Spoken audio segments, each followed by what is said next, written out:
LPG cylinder booking ವಿಚಾರದಲ್ಲಿ ಒಂದಷ್ಟು ಗೊಂದಲ ಬಂದಂಗಿದೆ. ಹೊಸ ನಿಯಮವನ್ನು ವಿತರಕರ ಫೆಡರೇಷನ್ ಇವತ್ತು ಬೆಳಿಗ್ಗೆ ಘೋಷಣೆ ಮಾಡಿತು. ಅಂದರೆ ಯಾವ ಆಧಾರದಲ್ಲಿ ಮಾಡಿದ್ರೋ ಗೊತ್ತಿಲ್ಲ. ಅವ್ರಿಗೆ ಯಾರು ಮೂಲಗಳಿಂದ ಅದನ್ನು ಕೊಟ್ಟರು ಅನ್ನೋದು ನನಗೆ ಗೊತ್ತಿಲ್ಲ. ಏನೋ ಮಾಡಿದ್ರು. ಗೃಹ ಬಳಕೆಯ ಸಿಲಿಂಡರ್ ರೀಫಿಲಿಂಗ್ ಅವಧಿಯನ್ನು 25ರಿಂದ 35 ದಿನಕ್ಕೆ ಹೆಚ್ಚಿಸಲಾಗಿದೆ ಅಂತ ಅವರು ಮಾರ್ಗಸೂಚಿ ಕೊಟ್ಬಿಟ್ರು. ಹಾಗೆ ನೋಡಿದ್ರೆ ವಿತರಕರ ಫೆಡರೇಷನ್ ಮಾರ್ಗಸೂಚಿನ ಕೊಡಲಿಕ್ಕೆ ಬರದೇ ಇಲ್ಲ ಕಾನೂನಲ್ಲಿ. ಇವ್ರು ಹೆಂಗೆ ಕೊಟ್ಟರೋ ಗೊತ್ತಿಲ್ಲ. ಬಟ್ ಅಥವಾ ಗೌರ್ಮೆಂಟ್ ಆಫ್ ಇಂಡಿಯಾನೇ ಕೊಟ್ಟಿದ್ದನ್ನು ಇವ್ರು ಏನಾರು ಹೇಳಿದ್ರೋ ನನಗೆ ಗೊತ್ತಿಲ್ಲ. ಇವರು ಫಿಕ್ಸ್ ಮಾಡೋಕ್ಕೆ ಬರಲ್ಲ, ಅದನ್ನು ಗೌರ್ಮೆಂಟೇ ಫಿಕ್ಸ್ ಮಾಡಬೇಕು. ಏನೋ ಇದರಿಂದಾಗಿ ದೇಶದಲ್ಲೆಲ್ಲ ಆತಂಕ ಹೆಚ್ಚಾಯಿತು.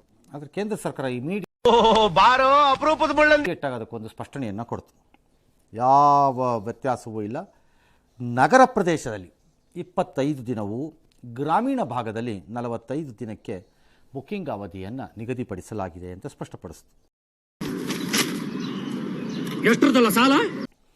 LPG ಸರಬರಾಜಲ್ಲಿ ಯಾವುದೇ ಸಮಸ್ಯೆ ಇಲ್ಲ, ಸ್ಟಾಕ್ ಇದೆ ಅಂತಂದರು. This is a problem. Government stock ಇದೆ, ಈಗ ಕರೋನಾ ಇಲ್ಲ ಅಂದ್ಬಿಡೋದು, ಜನ ಸಾಯ್ತಾ ಇದ್ದರೆ ಇನ್ನೇನಕ್ಕೋ ಸತ್ತ ಅಂದ್ಬಿಡೋದು. LPG there is a problem. Government must accept it. ಅದನ್ನು ಒಪ್ಕೋಬೇಕು. ಭಾಳ ನಯವಂತಿಕೆಯಿಂದ ಮತ್ತು ನಮ್ರತೆಯಿಂದ ಒಪ್ಕೋಬೇಕು ಅದನ್ನು. ನಿಮ್ಮ ಹತ್ರ ಸ್ಟಾಕ್ ತುಂಬ ಚಳಿ ಆಗ್ತಿದೆಯಲ್ಲ, ಇರಲಿಲ್ಲ, ಎಲ್ಲ ಇದೆ ಅನ್ನೋದಾದರೆ ಜನ 25 ದಿನದ ಹಿಂದೆ ಹೆಂಗಿದ್ರು ಹಾಗೆ ಇರ್ತಿದ್ರು. ಬೀದಿಗೆ ಬರ್ತಾ ಇರಲಿಲ್ಲ, ಯಾರೂ ಬರ್ತಿರ್ಲಿಲ್ಲ. ಯಾಕೆ ಬರ್ತಾರೆ? ಅವ್ರಿಗೆ ತಲೆ ಕೆಟ್ಟಿದೆಯಾ ಅವ್ರಿಗೆ? ಗೌರ್ನಮೆಂಟು ಸುಳ್ಳು ಹೇಳೋದನ್ನು ನಿಲ್ಲಿಸಬೇಕು, ಮತ್ತೆ ತಿಪ್ಪೆ ಸಾರಿಸೋ ಕೆಲಸ ನಿಲ್ಲಿಸಬೇಕು.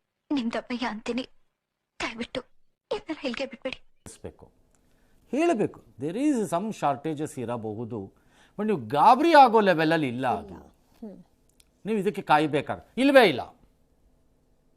ಇಲ್ಲ. ಈಗ DK ಶಿವಕುಮಾರ್ ಬೆಂಗಳೂರು ರಸ್ತೆ ಗುಂಡಿ ಇಲ್ಲವೇ ಇಲ್ಲ. ಗಂಡ್ಸಿದ್ರೆ ಬರೀ ಡಿಚ್ಚಿ ಹೊಡೆದೇ ಸಾಯಿಸ್ಬಿಡ್ತಾ ಇದೆ, ಗುಂಡಿಗೆ ಬಿಚ್ಚತ್ತವ್ರು ಅಷ್ಟೇ ಅಂದ್ಬಿಡಿದ್ರೆ ಆಗೋಯ್ತು.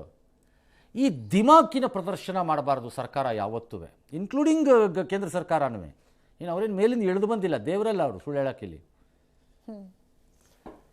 ಸರಿ, ಇವ್ರ ಫಾಲೋವರು ಮೋಹನ್ ಚಂದ್ರ ಕರಮ್ ಸ್ಟಾಕ್ ಇದ್ರೆ ರಿಲೀಸ್ ಮಾಡಿಬಿಡಿ. ಜನ ತಗೊಂಡು ಮನೆಗೆ ಹೋಗ್ತಾರೆ. 25 ದಿನದಿಂದ ಹೋಗ್ತಾ ಇದ್ದಂಗೆ.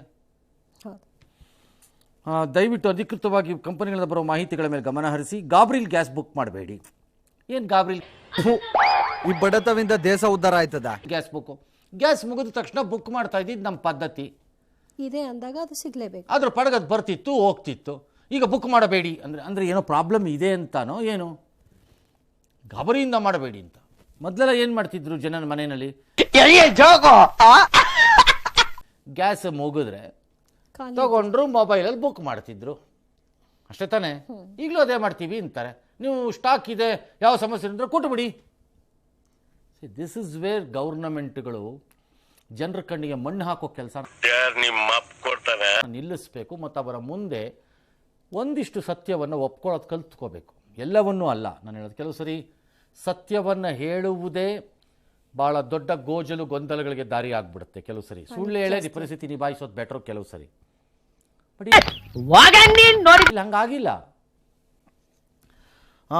ಈ ಮಧ್ಯೆ ಸರ್ಕಾರ ಹೇಳ್ತಿದೆಯಂತೆ, ಪೈಪಲ್ಲಿ ಗ್ಯಾಸ್ ಸಪ್ಲೈ ಏನಿದೆ ಯಾರ್ಯಾರ ಮನೆಗಳಿಗೆ ಇದೆಯೋ PNG ಯಾವನಾರ ವೋಟ್ ಮಾಡ್ಕೊಂಡ್ರೆ ಕಾಲೇಜ್ ಗ್ರೌಂಡಲ್ಲಿ ಅಟ್ಟಾಡ್ಸ್ಕೊಂಡು ಹೊಡಿತೀನಿ, ಅವರೆಲ್ಲ ತಗೋಬೇಕಾ ಸಂಪರ್ಕನ? ತಗೊಳ್ಳೋದೇ ಇದ್ರೆ LPG ಸಂಪರ್ಕ ನಿಲ್ಲಿಸ್ತೀವಿ ಅಂತ ಎಚ್ಚರಿಕೆ ಕೊಟ್ಟಿದ್ದಾರಂತೆ. ಈಗ ಆಲ್ರೆಡಿ ತಗೊಂಡಿರೋರು ಅದನ್ನ ಬಳಸದೆ LPGಗೆ ಹೋಗ್ತಿದೀವಿ ಅಂತಂದ್ರೆ ಅದನ್ನ ಸ್ಟಾಪ್ ಮಾಡ್ತೀವಿ ಅಂತ. ನೀನ್ ಹೇಳ್ರಿ, ಆದ್ರೆ ನಾನು ಈಗಲ್ಲ, ಮುಂದೇನು ಮುಂದೆ ಅದಕ್ಕೊಂದು 3 ತಿಂಗಳು ಗಡುವು ಕೊಟ್ಟಿದ್ದಾರೆ. ಕನೆಕ್ಷನ್ ಅದರೊಳಗಡೆ ತಗೋಬೇಕು ನೀವು. ಏನು ದೊಡ್ಡ ವ್ಯತ್ಯಾಸ ಏನಾಗಲ್ವಲ್ಲ. ಹಂಗೆ ನೋಡಿದ್ರೆ LPGಗಿಂತ PNGನ ಚೀಪ್ ಆಗುತ್ತೆ, ಬೆಟರ್ ಅಂತ ಹೇಳ್ತಿದ್ದಾರೆ. ಚೀಪ್ ಆಗ್ಬೋದು.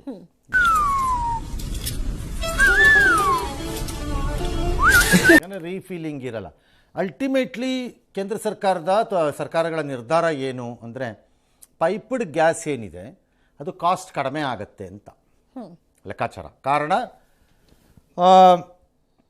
ತಂದು ಬಾಸ್ ಅಣ್ಣ ನಮಸ್ಕಾರ ಅಣ್ಣ ಬಾಸ್ ಈಗಲೂ ಹಂಗೆ ಅಲ್ಲಿ ಅದನ್ನು ಬಾಟ್ಲಿಂಗ್ ಪ್ಲಾಂಟ್ಗಳಿಗೆ ತೊಗೊಂಡೋಗಿ ಬಾಟ್ಲಿಂಗ್ ಪ್ಲಾಂಟಲ್ಲಿ ಅದನ್ನು ಬಾಟ್ಲ್ ಮಾಡೋದು ಅಂದರೆ ಸಿಲಿಂಡರ್ಗೆ ಹಾಕಿ ಆ ಸಿಲಿಂಡರ್ಗಳ ವೆಚ್ಚ, ಆ ಸಿಲಿಂಡರ್ಗಳನ್ನು ಅದೆಷ್ಟೋ ವರ್ಷಕ್ಕೊಮ್ಮೆ ಚೇಂಜ್ ಮಾಡಬೇಕು ಆ ಸಿಲಿಂಡರ್ಗಳನ್ನು. ಹಾಗೆ ಒಂದ್ಸರಿ ಬಂದ ತಕ್ಷಣ ತಗೋ ಇದ್ರಲ್ಲಿ ಉಂಗ್ರ ಮಾಡಿಸ್ಕೋ, ಒಳ್ಳೇದಾಗತ್ತೆ. ಅದನ್ನು ಲೈಫ್ ಲಾಂಗ್ 100 ವರ್ಷ ಬಳಸೋ ಹಂಗಿಲ್ಲ ಅದನ್ನು. ಆಮೇಲೆ ಅದ್ರದ್ದು ಏನೇನೋ ರಿಪೇರಿಗಳಿರುತ್ತವೆ, ಕೆಲವು ಸರಿ ಎಲ್ಲ ಡೇಂಜರಸ್ಸು. ಅದನ್ನು ವಿತರಕರಿಗೆ ಕೊಡಬೇಕು, ಆ ವಿತರಕರು ಅದನ್ನು ಲಾರಿಗಳಲ್ಲಿ ತರಬೇಕು, ಲಾರಿಗಳಲ್ಲಿ ತಂದಿದ್ದ ಕಾಸ್ಟು, ಹೀಗೆ ಇವೆಲ್ಲ ಜಾಗದಲ್ಲಿ ಗುಂಡಿ ಓಡಿಸ್ಬಿಡ್ತೀನಿ. ಕಾಸ್ಟ್ ಬಂದು ಕೊನೆಗೆ ಡಿಸ್ಟ್ರಿಬ್ಯೂಟ್ರುಗಳು ಅಂದರೆ ಏಜೆನ್ಸಿ ಇದ್ದಾರಲ್ಲ ಅವ್ರದ್ದು ದುಡ್ಡು ಇರುತ್ತೆ, ಅವ್ರದ್ದು ಮಾರ್ಜಿನ್ ಇರಬೇಕು, ಅವ್ರಿಗೂ ಏನಾದ್ರು ಬೇಕಲ್ಲ ಸಂಪಾದನೆ ಮಾಡಿ. ಇದೆಲ್ಲ ಕಟ್ಟಾದರೆ ನಿಮಗೆ ಚೀಪ್ ಆಗುತ್ತೆ ಅಂತ ಸರ್ಕಾರದ ವಾದ. ಡ್ರೈವರ್ ವಂಶಕ್ಕೆ ಡೇಂಜರ್ ನೀನು. ಜನ ಅದ್ರ ಲಾಭ ನೋಡ್ಕೊಂಡು ತಗೋಬೇಕಷ್ಟೆ. ಮತ್ತು ವ್ಯತ್ಯಾಸ ಏನು ಇಲ್ಲ ಅನ್ನೋದಿದ್ರೆ ಹಾರಮ್ ಏನಿಲ್ಲ ನೀವು ಅದಕ್ಕೆ ಹೋಗೋದ್ರಲ್ಲಿ. ಏಯ್ ಬಡ್ಡೈದ್ನೆ, ನಮ್ಮ ವಂಶದವ್ರಿಗೆ ನೀರ್ ಕಟ್ಟ ಅಭ್ಯಾಸ ಇಲ್ಲ, ಕೊಟ್ಟ ಅಭ್ಯಾಸ.